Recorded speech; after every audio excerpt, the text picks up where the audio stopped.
How to Succeed, or Stepping Stones to Fame and Fortune. How did he begin? At the World's Fair in New York in 1853, President Pierce might have been seen watching a young man exhibiting a patent rat trap. He was attracted by the enthusiasm and diligence of the young man, but never dreamed that he would become one of the richest men in the world. It seemed like small business for Jay Gould to be exhibiting a rat trap, but he did it well and with enthusiasm. In fact, he was bound to do it as well as it could be done. Young Gould supported himself by odd jobs at surveying, paying his way by erecting sundials for farmers at $1 apiece, frequently taking his pay in board. Thus he laid the foundation for the business career in which he became so rich. Frederick Douglass started in life with less than nothing, for he did not own his own body, and he was pledged before his birth to pay his master's debts. To reach the starting point of the poorest white boy, he had to climb as far as the distance which the latter must ascend if he would become President of the United States. He saw his mother but 2 or 3 times, and then in the night, when she would walk 12 miles to be with him an hour, returning in time to go into the field at dawn. He had no chance to study, for he had no teacher, and the rules of the plantation forbade slaves to learn to read and write. But somehow, unnoticed by his master, he managed to learn the alphabet from scraps of paper and patent medicine almanacs, and no limits could then be placed to his career. He put to shame thousands of white boys.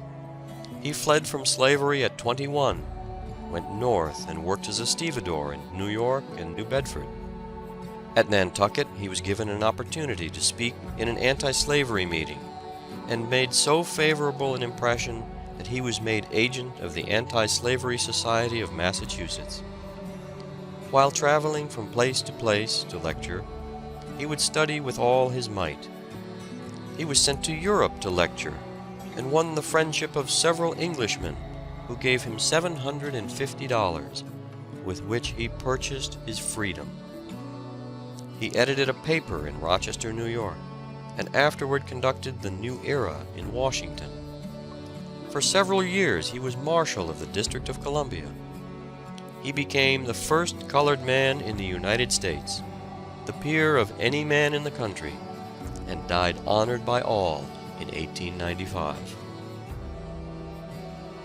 What has been done can be done again, said the boy with no chance, who became Lord Beaconsfield, England's great Prime Minister.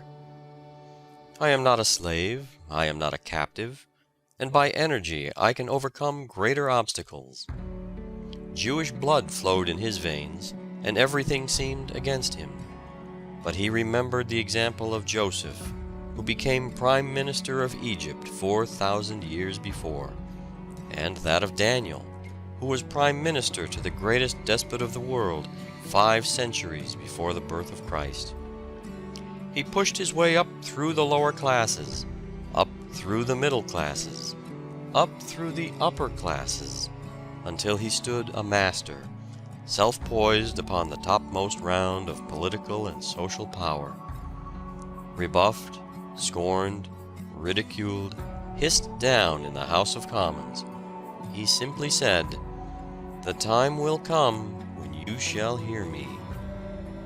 The time did come, and the boy with no chance but a determined will swayed the scepter of England for a quarter of a century.